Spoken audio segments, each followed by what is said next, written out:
साधु जी एक बात याद रखना है आप, राजा की राजपीठ से निकला हुआ शब्द प्रत्येक प्रजा का पालन करने का धर्म है कि प्रजा को राजा की बात मान करके उनके शब्दों पर चलना चाहिए और आज्ञा का पालन करना चाहिए।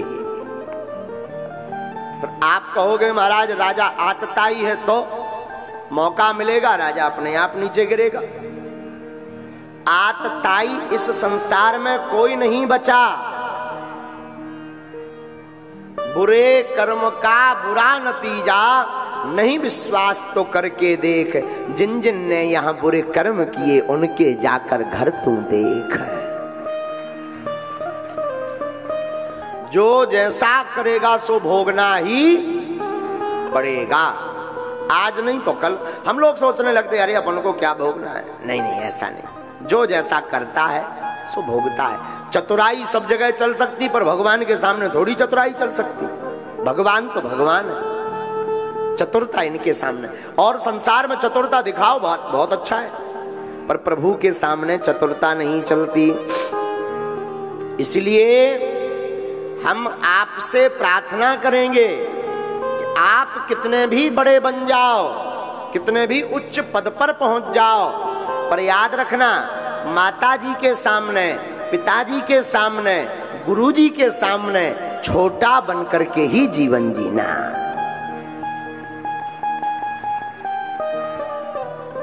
मां के सामने बालक ही बने रहना। अगर आप बड़ा बनने का प्रयास करोगे तो घाटा खा जाओगे, बहुत जल्दी विनाश हो जाएगा। हमारे पूज्य दादा गुरुजी कहते थे, बेटा जितना ज्यादा नाम बढ़े उतना ज्यादा भजन करना चाहिए। जो अभिमान लेकर बैठ जाता है उसका समूल वंश सहित नाश होता है। हाँ, ये प्रकृति किसी को माफ नहीं करती, चाहे वो कितना ही बड़ा क्यों ना हो। प्रकृति माफ नहीं करती, प्रकृति माफ कदापि नहीं करती। इसलिए स्वप्न में भी माताजी, पिताजी और गुरुजी के सामने बड़ा नहीं बनना चाहिए। इनके सामने तो नन्हे बन करके ही रहो, इसी में भलाई है। ऐसे समझो, कोई अगर पहाड़ से सिर पटके तो क्या पहाड़ का कुछ बिगड़ेगा? बोलिए बोलिए जोर से, नहीं बिगड़ेगा। तो भैया माता पिता गुरु अनुभव के पहाड़ हैं, इनके पास अनुभव बहुत होता है। हमारे आपके आने से पहले 20 साल पहले, 15 साल पहले तो माता पिताजी आए गए इस संसार में। हाँ जी या ना जी? तो हमसे ज्यादा अनुभव है कि नहीं? बोलो, है। फिर क्यों हम उनकी बात को नहीं मानते? कई बार हम लोग माता पिता गुरु को ही अपनी प्रभुता दिखाने लगते। जो दोष बन जाती है, दोष का मतलब कुदृष्टि पड़ जाती है, फिर उस व्यक्ति के ऊपर पितृ दोष लग जाता, उस व्यक्ति के ऊपर गुरु दोष लग जाता, और ऐसा व्यक्ति अच्छी खासी जिंदगी को नरक बना लेता। ऐसा कोई कर्म हो जाता जिस कर्म से वो निंदा का पात्र बनता और उसकी धरी धराई संपत्ति सब स्वाहा हो जाती है। इसीलिए माता पिता गुरुजनों के सन्मुख सदैव छोटे बनकर के रहो। बालक, शिशु बालक ना अपना देखता ना पराया। शिशु बालक में कोई दोष नहीं होता। छोटे से बच्चे को ना तो जाति का भेद होता है, कौन दुश्मन है कौन मित्र है, यह छोटे बालक को भान नहीं होता। वो तो जो बढ़िया प्यार से उसे बुलावे उसी के साथ चल देते हैं। जो चॉकलेट खिलावे सोई उसके साथ, जो ही खिलौना देवे सोई उसके साथ तैयार हो जाते हैं। जीवन में भक्त को भी बालक की भांति रहना चाहिए। जो भक्त बालक की भांति निर्वैर बिना दोष के जिंदगी जीता है, भगवान उस भक्त को अपनी गोद में बैठा लेते हैं। और जो भगवान के सामने ही बलवान बने, अरे हम तो भगवान के भक्त हैं, ऐसे लोगन की बहुत बुरी दुर्दशा हो। ना वो धरती के रहते हैं ना आसमान के, है? ना तो वो धरती के रहते ना आसमान के रहते हैं। इसलिए भैया चतुरता नहीं करनी चाहिए। चतुरता से याद आओ हमें छतारी को चंगीलाल, हमारा एक चेला है चंगीलाल, छतारी में रात आजकल। ये इतना चतुर था कि भुट्टा, भुट्टा जानते हो भुट्टा, भुट्टा के खेत में जावे और कोई व्यक्ति वहां रहता नहीं था, ये खेत में खड़ा हो जाए और अपने से ही बोले बताओ 2 खाएं कि 4। अब वहां था तो कोई नहीं और अपने से ही जवाब देवे 4 क्यों, 10 खाओ, 4 में क्या होगा, 10 खाओ। अच्छा ठीक है। तो ये 10 तोड़ लेवे बढ़िया, 10-12 तोड़े और रोज खुद खावे, पड़ोसियां ना भी गवावे। जो खेत का मालिक था वो बड़ा परेशान।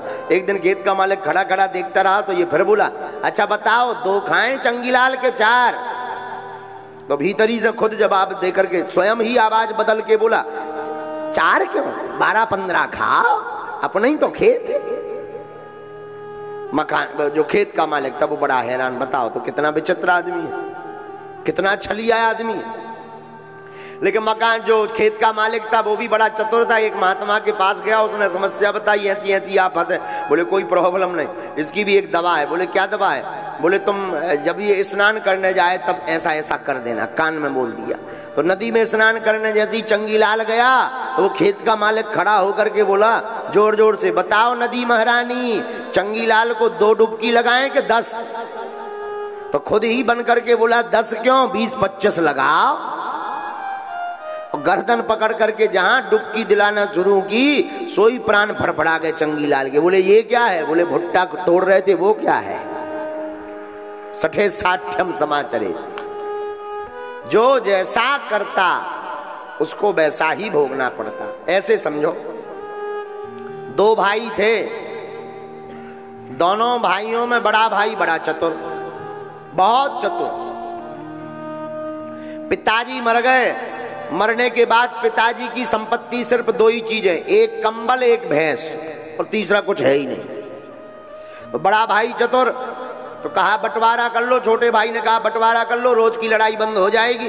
तो बड़े भाई ने कहा बंटवारा क्या करना, घर का काम है, दोनों एक ही जगह रहते हैं, एक काम करो आपस में बांट लेते हैं। बोले क्या? एक भैंस है एक कंबल है, तो अगर भैंस को काट नहीं सकते, कंबल को फाड़ नहीं सकते, गड़बड़ हो जाएगा। एक काम करो, दिन में कंबल तुम्हारा, रात को हमारा। बड़े भाई ने बंटवारा किया। छोटा भाई था बेचारा भूला, बोला ठीक है। बोले सुनो, आगे का हिस्सा भैंस का तुम्हारा, पीछे का हमारा। लो हो गया बंटवारा। आगे का हिस्सा तुम्हारा, पीछे का हमारा, हो गया बंटवारा। अब ये तो बड़ा हैरान। रात को बड़ा भाई तो बढ़िया ठंडियों में खूब दबाकर ओढ़कर सोवे। अब जी सो एकांत कोने में बैठे, आगी ताप ताप कर निकाले। जब सुबह हो जाए, अच्छा लो भैया अब हमारा समय पूरा हो गया, अब तुम लो, अब दिन भर तुम्हारा है। अब दिन में कौन सोवे, बेचारा कंबल धरे रहे। और शाम होवे, अच्छा ले आओ भाई अब तुम्हारा टाइम पूरा, अब लाओ। अब ऐसे ही भैंस में दिन भर चराए बेचारा, ये चारा ये डाले, भूसा ये डाले, भाई साहब दूध दबा के खावे और खावे वो बेचे। बड़ा हैरान।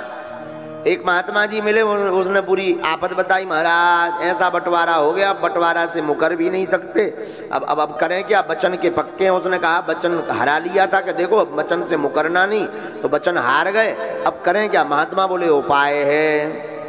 क्या उपाय? तो कान में 2 मंत्र दे दिए।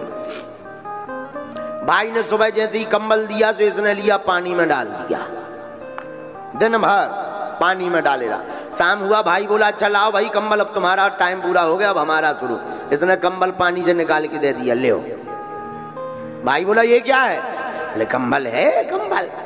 अरे ऐसा कैसे, पानी में क्यों डाला? बोले वाह, हमारा कंबल, हमारा टाइम, हम कुछ भी करें दिन में, रात में तुम कुछ करो, तुम दूध में डालो, क्या प्रॉब्लम है? भाई ये दोनों अब रात भर आगी तापत भर निकालो। अब भाई सुबह भाई सो जैसे ही दूध लगावे बैठे सो इसने एक लट लो दबा के आगे की तरफ, तो एक लात घली भाई के सो थूतर बिखर गो। हाँ, ये आगे का पूरा बिखर गया। 32 गिर गए, खून करे आओ, दूध गिर गाओ, खून उन निकलो पहुंचो। अब जो बोलो जो का है, बोले कुछ नहीं भैंस है। नहीं भैंस तो है, लेकिन ये क्या है नाटक? कोई नाटक नहीं, पीछे का भाग तुम्हारा है, आगे का हमारा है। पीछे तुम कुछ करो, आगे हम भी कुछ भी करें, क्या लेना देना तुमको?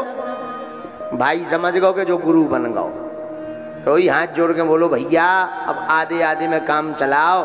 एक काम करो, आधो दूध तुम पाओ, आधो हम पावी, आधो चारा हम खिलावी, आधो तुम खिलाइयो। ऐसे ही कंबल में एक काम करो, आधी रात तक हम सोएंगे, आधी रात तक तुम सोना कंबल में। बोल अब ठीक है। हाँ, इसको कहते हैं सठे साठ्यम समाचरित, जैसे को तैसा। ये पृथ्वी कैसी है? चपटी के गोल? बोलो कैसी है? जोर से बोलो।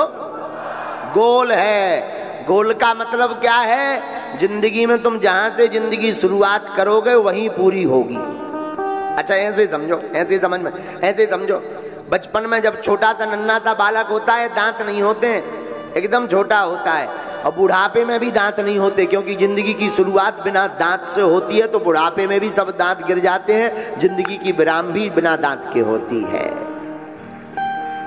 अच्छा पृथ्वी गोल है, ये ऐसे समझो, जब गरीब आदमी है तो साइकिल चलाता है, हाँ जी या ना जी, साइकिल से जाता बेचारा, पैसा जोड़ जाड़ के साइकिल चला।